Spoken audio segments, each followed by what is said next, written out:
Hi, this is Ken File with VOD TV. We're at the summer 2010 OPASTCO convention with Tim Owens of Cronin Communications. Tim, appreciate your support of VOD TV, and I want you to talk a little bit about the panel you just moderated on creating a competitive culture. Yes, that's right. This was a panel of 3 general managers of phone companies all over the United States, one in Nebraska, one in Iowa, and one in North Dakota.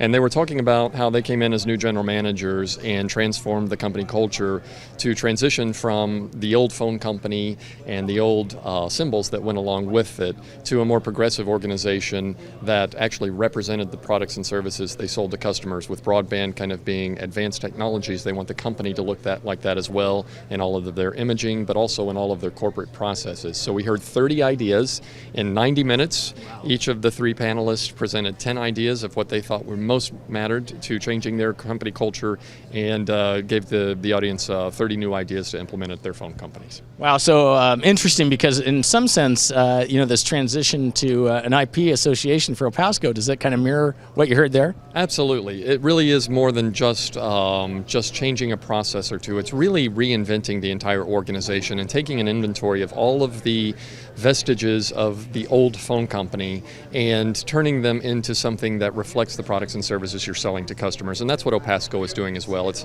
reinventing itself from a branding point of view, but it's also reinventing how it interacts with members, the type of membership it will attract, because the technology is taking us there. So we want the organization to look like the technology. Well, that's an interesting thing. It's not about just putting a shiny finish on the outside, but it's about changing the inside. What sort of challenges did these general managers face? As you can imagine, with local businesses in small towns and employees who have been there for 30 years in some cases, getting employee buy-in was very, very important. And so the panelists talked a little bit about how they achieved employee buy-in and involved the employees in making the decisions to transform the company, and then bringing them along. And where employees weren't able to come along with the new kind of operation and the new image and the new representation and the relationship with customers, then they had to deal with that. So that was the greatest challenge, is getting employee-wide buy-in and affecting it across the entire organization, and not just having it occur in pockets, but having it be a total cultural transformation. Super. Well, Tim, I appreciate your time. Do you have any other closing comments on this topic? No, this has been a great convention, and in terms of transitioning and transforming, it's an ongoing process. You're never really done with technology evolving and adapting constantly.